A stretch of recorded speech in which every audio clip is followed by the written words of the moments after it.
Bidadari Isra. Sudah sedari tadi ibu mendengar ceramah dari seorang ustadz yang tengah mengisi acara Isra Miraj tahun ini. Beliau tidak tua dan tidak muda. Masih tergolong di tengah-tengah. Beliau bersyiar tentang terjadinya malam Isra Miraj yang dialami Kanjeng Nabi. Bercerita tentang bagaimana Kanjeng Nabi melaluinya lalu menyampaikan kabar bahagianya tersebut kepada umatnya. Ibu terharu, menyelami setiap kata yang keluar dari mulut sang ustadz. Menghayati setiap perjuangan beliau Kanjeng Nabi. "Ibu kenapa menangis, Bu?" tanyaku kepada ibu. Ibu sungguh sedih mendengar cerita perjuangan Kanjeng Nabi menebar tauhid, memberitahukan kabar gembira yang tak dipercaya oleh umatnya sendiri, ucap ibu yang masih mengusap pipi tirusnya menggunakan punggung tangan. "Sudah, Bu. Kanjeng Nabi memang Masya Allah. Perjuangan beliau untuk menegakkan nama Islam memanglah luar biasa," ucapku sembari mengusap punggung ibu tercintaku. Ibu ingin bertemu Kanjeng Nabi. Apakah Allah akan mengabulkan? Ibu, Kanjeng Nabi itu kekasihnya Gusti Allah yang sangat dicintai umat-umatnya. Mana mungkin Allah tidak akan mengabulkan permintaan ibu yang sangat mulia ini, ucapku kepada ibu. "Ya sudah, sekarang antarkan ibu ke toko tempat berjualan kain kafan," kata ibuku yang masih tersenyum penuh cinta. "Ibu mau apa beli kain kafan, untuk apa nantinya? Uangnya disimpan saja. Lagian ibu harus membeli obat lagi kan?"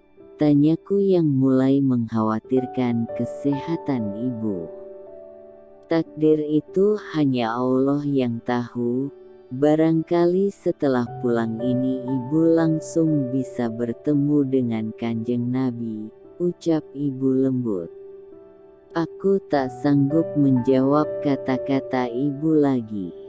Entah, air mata telah muncul di pelupuk mataku.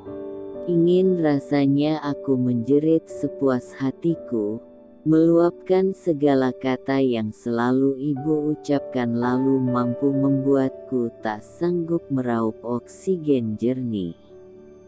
"Ibu, tolong jangan katakan itu lagi.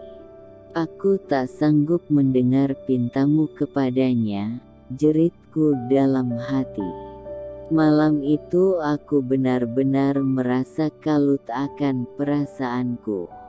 Saat ini ibu benar-benar terlelap dan telah siap menjemput bunga tidur yang hinggap untuk sesaat sebelum matahari menyingsing.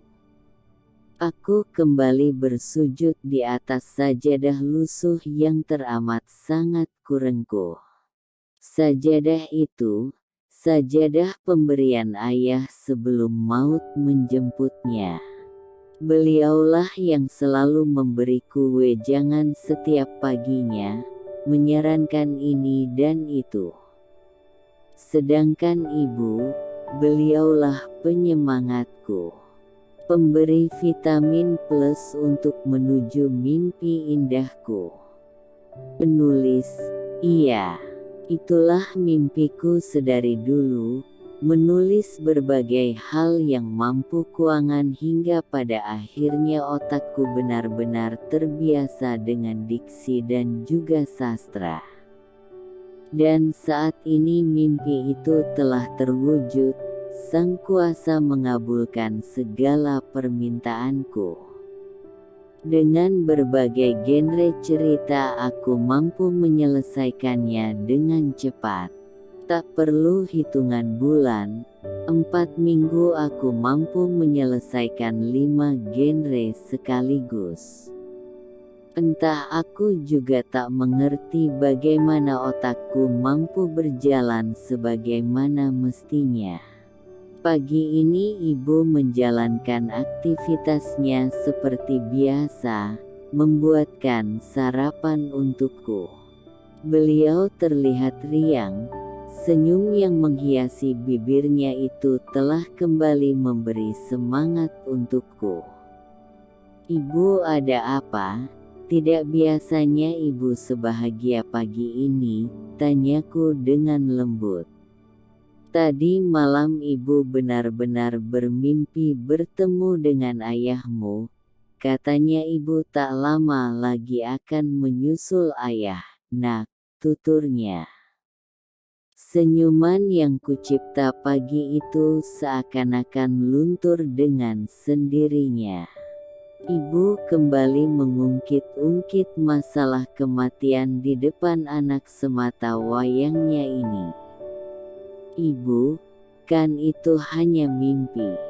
Siapa tahu ayah minta dijenguk, nanti kita jenguk dan kirim doa untuk ayah, ucapku sembari mengusap bahu ibu lembut.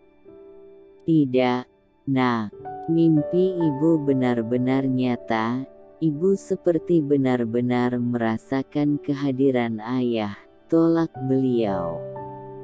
Ibu, ini masih pagi. Kematian itu hanya Allah yang tahu, rahasia Sang Kuasa, Bu, ucapku lalu duduk di kursi tempat kami menghabiskan makan bersama. Lagi, ibu tak menjawab hal ini. Ibu selalu saja seperti itu, membahas masalah kematian dengan raut muka yang nampak teramat bahagia. Padahal aku tak mampu menanggapinya bahkan meresapi, aku benar-benar ingin tutup telinga saat kata itu terucap. Lantunan kiroah mengalun begitu lembut dari toa masjid. Suaranya begitu menenangkan, mampu membuat penghuni jagat ini betah berlama-lama dalam lantunan sajadah cintanya. Ibu masih bersujud dalam diam, hingga air mata keluar dari pelupuk matanya. Beliau terisak sesaat setelah menyudahi sujudnya tersebut. Ibu kenapa? Tanyaku lalu tersenyum. Ibu rindu dengan ayah, nak. Benar-benar rindu, ucapnya. Ibu, cukup doakan ayah itu sudah lebih dari cukup untuk membuat ayah merasa aman di sisinya, tuturku. Kembali, tak ada jawaban yang mengisyaratkan bahwa ibu mengiyakan ucapanku. Diam.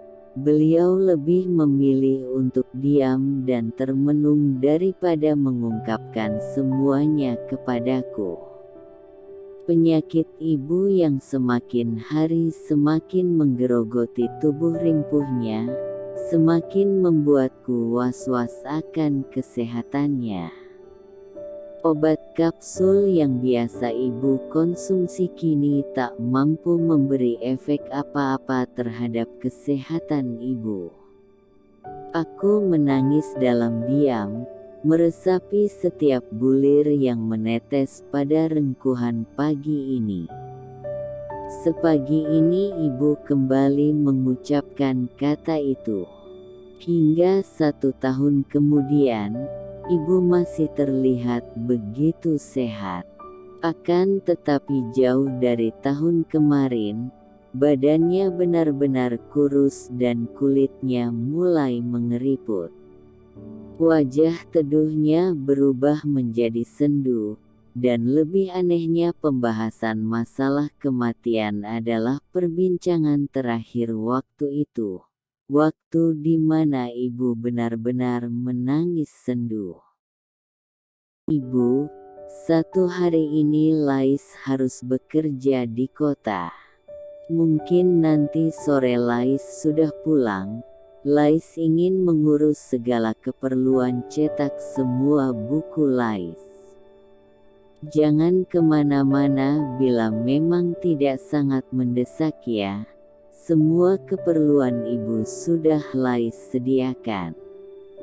Maaf karena hari ini Lais harus pergi jauh, ucapku pagi itu. Iya, ibu doakan semoga segala urusanmu lancar dan dipermudah olehnya. Ibu tidak apa-apa, nak. Ibu sehat, buktinya pagi ini ibu makan dengan sangat lahap dan minum obat dengan teratur. Iya, ibu tidak akan kemana-mana. Tapi ibu nanti malam ingin datang di acara pengajian Isra Miraj di masjid, tutur ibu panjang lebar. Iya, baik nanti malam pergi ke pengajian bersama Lais. Lais harus berangkat sekarang ya, Bu. Takut kalau tidak ada angkutan umum, ucapku lalu mengecup tangan kanannya. Iya, hati-hati. Doa ibu menyertaimu, ucapnya lalu tersenyum. Malam itu setelah pulang dari pengajian ibu memintaku untuk memijitnya. Beliau mengeluh kepalanya sakit. Akan tetapi tak lama kemudian ibu memintaku untuk tidur bersamanya, memeluk tubuh hangatnya yang mulai menggigil. Padahal udara malam ini tidak sedingin malam-malam biasanya. Sudah, kepala ibu sudah tidak sakit, nak. Nanti juga sembuh sendiri. Sekarang ibu ingin dipeluk kamu. Ibu merasa dingin sekarang, ucap ibu yang sudah menarik selimut setelah memintaku untuk memeluknya. Iya, Bu, ini Lais peluk, ibu tidur ya. Mimpi yang indah agar besok badannya lebih segar. Tadi ibu sudah minum obat kan? Tanyaku dengan nada khawatir namun kututupi dengan nada lembut yang kuucap. Sudah, ibu minum seperti biasa. Ibu tidur dulu ya, nanti kalau sudah tidur jangan panggil ibu lagi. Ibu lelah rasanya, ucap ibu sebelum akhirnya terlelap menjemput mimpi indahnya. Waktu masih menunjukkan pukul 23, biasanya aku lebih suka menghabiskan waktu malamku untuk menulis sajak baru.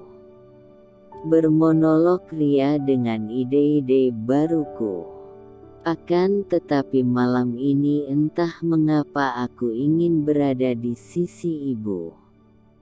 Memeluk erat ibu yang perlahan mulai teratur nafasnya. Tak lama aku pun ikut terlelap, menyambang mimpi-mimpi indah yang bersemayam di keheningan malam.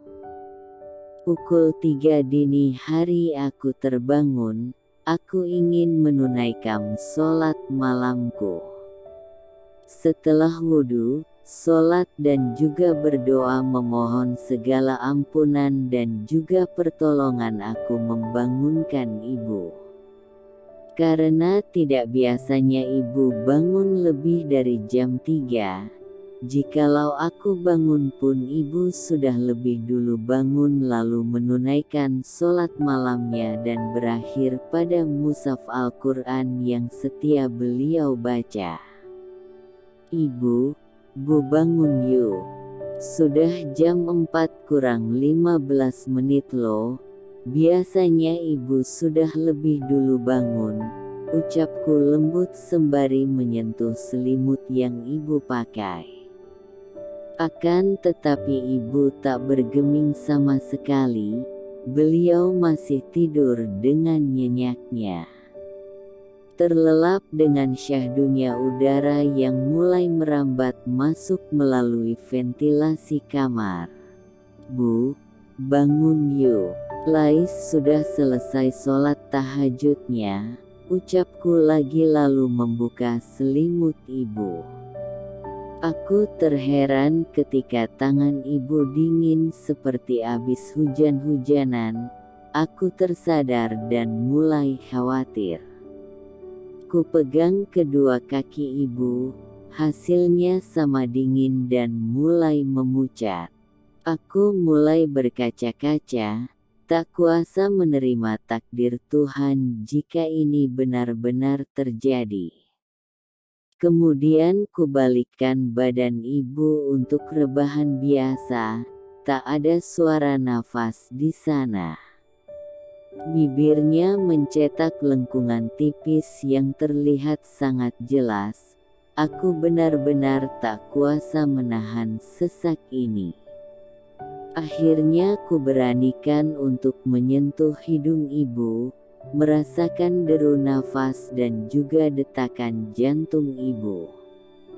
Air mataku perlahan luruh, mengalir dengan sangat deras hingga aku membungkam bibirku sendiri. Ibuku telah tiada, beliau telah meninggalkan diriku beserta dunia untuk selamanya. Menyusul kepergian ayah dan bersiap bertemu dengan Sang Pencipta dan juga Baginda Rasulullah. Ibuku pahlawanku, malaikat tanpa sayap yang tak pernah hirap dalam pekatnya malam pun. Aku terjatuh di lantai tempatku berdiri, mencium mayat ibuku yang telah dingin disapu oleh angin malam. Senyum terakhir yang kulihat pagi ini begitu mengiris relungku. Beliau pergi menuju negeri antah berantah yang tak akan pernah kembali. Aku menangis dalam balutan sepertiga malam yang terasa sangat panjang. Merenungi kepergian ibu, mengingat segala kata yang telah terucap dari bibir ibu tadi malam. Dan itu semua kusadari saat ibu telah pergi meninggalkan dunia ini.